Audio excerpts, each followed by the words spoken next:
Hello दोस्तों, कैसे हैं आप सब। आज की हमारी कहानी है अपमान। अगर आपको कहानी अच्छी लगे तो चैनल को लाइक, शेयर और सब्सक्राइब करना ना भूलें। आज राधा की बड़ी बड़ी आंखों में बरबस आंसू आ गए। वह नहीं चाहती थी कि विवेक उन्हें देखे। वह तेज कदमों से अपने कमरे की तरफ चली गई। वह मन को बहुत समझाती है कि उसकी और उसके जेठानियों की परिस्थितियों में बहुत अंतर है। न उनसे अपनी तुलना करनी है, न किसी की बातों को सुनकर मन को उदास करना है। यह तो वह विवाह के पहले से ही जानती थी कि उसे परिवार में एक बहू के रूप में स्वीकार करना किसी को रास नहीं आएगा। फिर भी उसने विवेक के प्रेम में पड़कर उससे शादी की। विवेक ने तो मुझे सच्चे मन से अपनाया है ना, वह तो मुझसे बेहद प्यार करता है और जब तक विवेक का प्यार और विश्वास मेरे साथ है, मुझे उदास नहीं होना है और ना कमजोर पड़ना है। बस यही एक बात थी जो उसे संबल प्रदान करती थी। परिवार के लोगों की उपेक्षा से विवेक के प्यार का पलड़ा भारी था। शायद राधा के आंसू ने विवेक के हृदय पर दस्तक दी और वह राधा के पीछे पीछे कमरे में आया और बोला, यह क्या राधा, तुम्हारी आंखों में आंसू हैं? मैं हूं ना तुम्हारे साथ और हमेशा रहूंगा। तुम नहीं मानती, मगर मुझे विश्वास है तुम्हारे जिन गुणों की खुशबू ने मुझे अपनी गिरफ्त में लिया है, उस खुशबू का असर आज नहीं तो कल माँ पापा पर जरूर होगा। आज वे जिन बहुओं के कारण तुम्हारी उपेक्षा करते हैं, कल उन्हीं के सामने तुम्हारी प्रशंसा करेंगे। बस तुम जैसी हो वैसी ही रहना। आप बेकार परेशान हो रहे हैं, ऐसी कोई बात नहीं है। आप मेरे साथ हैं, मुझे और क्या चाहिए? राधा ने विवेक से कहा। राधा इस प्रतिष्ठित परिवार की सबसे छोटी बहू थी। सेठ दीनानाथ जी के कपड़ों का व्यापार था। बड़ा बेटा नीरज उनके साथ ही काम करता था। दूसरे बेटे पंकज बर्तनों का व्यापारी था। तीसरा बेटा धीरज बैंक में ऑफिसर था। तीनों की कमाई बहुत अच्छी थी और तीनों के ससुराल वाले धनवान थे।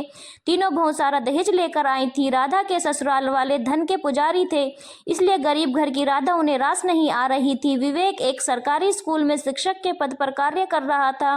राधा उसी विद्यालय में शिक्षिका थी। उसका मृदु व्यवहार, सबके प्रति दया भाव, उसकी विद्वत्ता, सहजता, कुछ ऐसे ही गुण थे जिसने विवेक को आकृष्ट किया। उसने राधा से मित्रता की। मित्रता प्रेम में बदल गई और दोनों ने शादी का निर्णय लिया। दोनों के परिवार इसके लिए तैयार नहीं थे। राधा का परिवार इतने धनवान लोगों के यहाँ रिश्ता जोड़ने से घबरा रहा था। राधा के मन में भी एक डर समाया था, जिसे विवेक ने यह कहकर दूर किया कि चाहे किसी का कैसा भी व्यवहार हो, वह हमेशा राधा का साथ देगा। बच्चों की जिद के आगे माँ बाप को झुकना पड़ा और दोनों की शादी हो गई। मगर राधा को अपनी गरीबी के कारण हमेशा सास ससुर और जेठानियों के व्यंग बाणों का सामना करना पड़ता। वह हर कार्य मन लगाकर करती, मगर उसमें हमेशा नुक्स निकाली जाती। विवेक का प्यार और विश्वास उसे शक्ति प्रदान करते और वह इसे चुपचाप सहन कर लेती। राखी का त्योहार था। राधा ने अपने भाइयों के लिए हाथों से रेशम की राखी बनाई। उसकी जेठानियां बाजार से चांदी के तार वाली महंगी राखियां लाई। सबने सासू जी को राखी अब दिखाई तो विमला जी ने कहा, ठीक किया तुमने, तुम्हारे भाई भी तो राखी पर सोने चांदी की रकम तुम्हें देते हैं। अच्छी अच्छी मिठाइयां और बच्चों के कपड़े लेकर जाना। तीनों जेठानी प्रसन्न हो गई। सासू जी ने राधा से पूछा, तुम राखी नहीं लाई? तो उसने अपने हाथों से बनी राखी बता दी। सासू जी व्यंग भरी मुस्कान बिखेर कर बोली, ठीक है, तुमने उनकी औकात के हिसाब से ही राखी बनाई है। वैसे भी एक हल्की साड़ी ही तो देंगे वे लोग तुम्हें, और मिठाई का क्या करोगी? राधा का गला रुंध गया था। अपनी और अपने परिवार की ऐसी उपेक्षा उसे सहन नहीं हो रही थी। बड़ी मुश्किल से बोली, मुझे बाजार से मिठाई नहीं लानी, मैं घर पर ही बेसन की बर्फी बना लूंगी। सासू जी ने कहा, तुम्हारे परिवार के लिए वही ठीक है। चारों एक दूसरे को देखकर हंस रही थी। राधा सोच रही थी, भाई बहन के पवित्र स्नेह के इस त्योहार को भी ये लोग दौलत की तराजू में तोलते हैं। उसकी आंखों से आंसू आ गए थे और उन्हीं सबसे छुपाने के लिए वह अपने कमरे में आई थी। समय अपनी रफ्तार से गुजरता है। सेठ जी के बच्चे बड़े हो गए। नीरज भैया का जतिन कॉलेज में पहुंच गया था। पंकज भैया का सौरभ 12वीं कक्षा में था और धीरज भैया की 2 बेटियां थी जो स्कूल में पढ़ने जाती थी, मगर पढ़ाई में रुचि जरा भी नहीं थी।